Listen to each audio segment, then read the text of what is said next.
I'm a doctor working with Professor Bainbridge on the PIMS trial, which stands for Positioning in Macular Hole Surgery. I'll talk a little bit today about the trial itself and also how patients have been involved in our study. So as most of you here will know, the macula is the part of the eye where all of our fine, high-detailed central vision comes from. And a macular hole develops when the jelly that we have in the back of the eye, for some reason, pulls on the macula and creates a full-thickness hole within the retina. And this leaves patients with quite a visually disabling central visual blur. We do know this is a fairly rare condition, and it's more common in older females. Currently, the surgical technique is very good, and about 90% of the time, the holes do close with one operation. Now, this surgery was actually first employed in 1991, so it's relatively recent, and involves removing the jelly from the back of the eye, so nothing is no longer pulling on the macula, and then injecting a gas bubble into the back of the eye to promote hole closure. Now, at the time of the conception of the surgery, the surgeons advised patients afterwards to adopt a face-down position, so that's literally chin on chest, face down, for 24 hours a day for 2 weeks. And it sounds as bad as it is. In 2015, there's a large variation now of what surgeons are advising people to do after surgery. The surgery itself is the same, pretty much, but like I said, what we're telling people to do afterwards does vary between hospitals. We don't really know why the disease occurs in some but in others, and we don't know why all macular holes close. Why don't all macular holes close after surgery? And also, why does vision not get better in everyone whose macular hole is closed? This, hopefully, one day, the first three questions will be answered, but this trial is focusing really on what's happening to the patient after surgery. So the aim of the trial is to find out, is there a benefit to this face-down positioning? So what we're aiming to do is recruit 200 patients across the country in various different hospitals. And after people have had macular hole surgery, we'll allocate some people into a face-down position and some people into a face-forward position, follow them up, and we can work out who does better in which group. Patients have really been involved in this study from the onset, and Roy Smith, who Michelle introduced before, is one of the members of our patient advisory panel.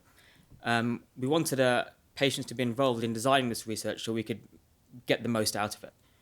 It was clear from the first meeting that we had a few years ago that the question itself is a valid one, because it would provide patients and surgeons with evidence as to why we're telling people to do certain things, which is what everyone wants to do and wants to have. There's many different aspects of the trial that they've commented on. We even changed the name of the trial from posturing to positioning. They advised us to take out any nighttime positioning, which we originally had in our trial, which would make recruitment a bit easier to sell, basically. They wanted a qualitative measure of outcome, which is why we've included a visual function questionnaire in the study. And they definitely agreed to have pictures of what face down means and what face forward means in our patient information leaflets. They also have suggested that we include a timetable of what a typical day might look like in one of these different positions, and also have separate booklets for the face down group and the face forward group to avoid any confusion.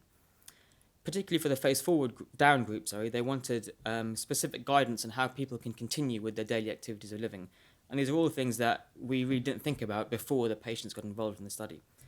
The patients that made up this panel were actually patients in a former smaller macular hole trial, which Professor Bainbridge did a few years ago. So they were actually involved as participants, and now they're involved as designers. There are many ways that patients and the public can get involved in research. Involve is an NIHR-funded advisory group started in 1996 that really wanted to put patients and the public as an essential part of the process of research, from identifying, is this a valid reason to do research, should it be funded, to designing the research like our patients did, to conducting it and disseminating the findings of the research. Above all, they want to make sure that research is carried out with or by patients, not just for patients. So at this point, I'd like to introduce Roy. If Roy would like to come up, or you can stay seated, you're mic'd up as well. But really just to ask him to comment how he got involved in the research and why he felt it was important to do so. I got involved when I first went for the assessment with the surgeon for the operation, and in the room actually was a researcher who I was then handed over to by the surgeon as he thought I would be a good volunteer. Then it was explained to me the two processes, the face down and the face forward. And in this operation, you get a gas ball put into your eye. And being an ex-engineer, I couldn't see what difference it should really make. So that was explained to me, that's why the trial was going on. So I then volunteered to do the face forward, up, face up. And but there was a problem, actually, a slight complication with the operation, and the surgeon told me I'd have to do the face down. So this went on for 10 days, and the biggest problem we had really was during the night, trying to sleep and trying to keep your head face down in a bed, with trying to sort of move pillars around and etc. etc. That was the most difficult bit, and that's one of the things we're looking at in this particular trial. In fact, we decided Saruban has decided to take out the sleeping position. Anyway, that's how I got involved, and then I was also asked, why did you want to get involved? Well, I was coming to this world pre-NHS, and I saw my sister, for instance, at that time. She fell off a bike, and she cut her leg, and the neighbour had actually put some ointment on it, and in the end it ended up being swollen, and it got into quite a serious condition, and the doctor had to come daily to treat it. And I know the financial cost that put on my parents, and it was talked after for years afterwards. And and I mean, at that time as well, people used to go to the chemist instead of going to the doctor if they couldn't find, if they didn't have the money to pay the doctor's bills. And so I see the NHS as being one of the greatest achievements during my lifetime, and I will do as much as I can to help retain it as well. Yeah.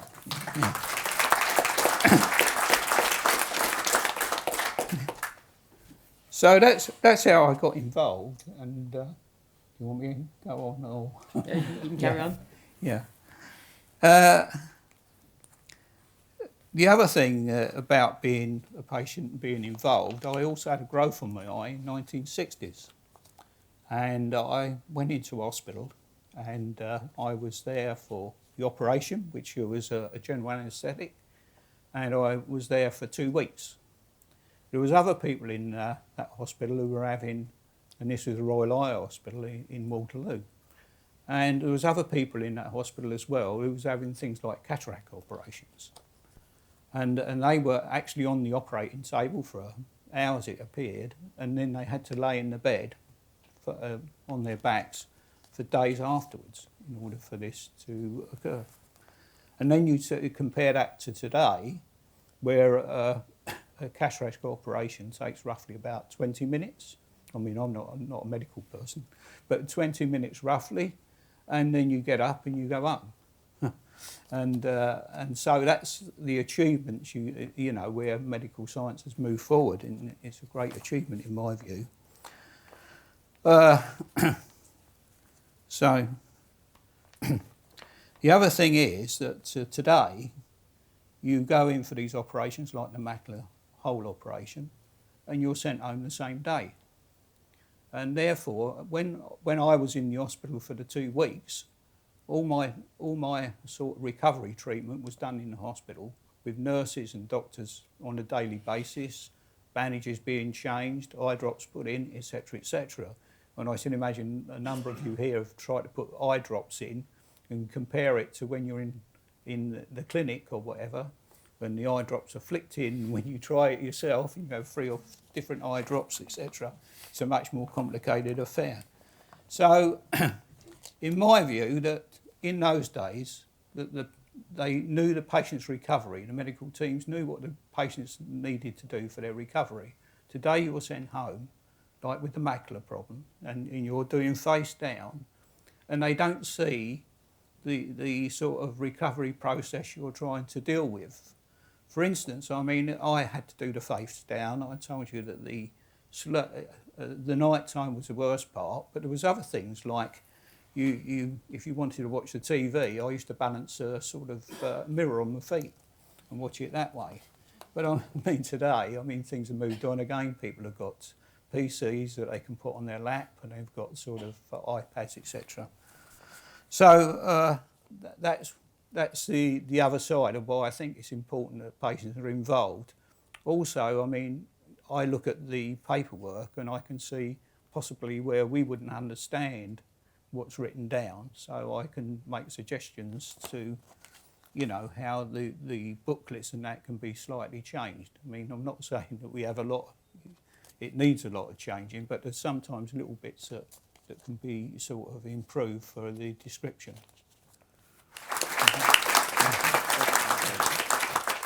So the organisation I mentioned before, Involve, actually helped us with our research by telling us and actually funding us for the sort of meeting and telling us how we can run a sort of patient-orientated panel and use their feedback on our forms and things like that. Andy's down there running on with the mic, so he's responsible for sort of communications around sort of Moorfields Eye Hospital and UCL Institute of Ophthalmology. And if anyone as a patient or the public wants to be involved in research from any kind of aspect of it, from not just taking part in it, but looking at being a layperson on a panel or looking at consent forms and patient information leaflets, they can speak to Andy at lunchtime or a member of his team to get involved. Thank you. I think it is important patients get involved because you're actually making life easier for the next group of patients coming along behind you, and you can do a great deal to help that process. Yeah.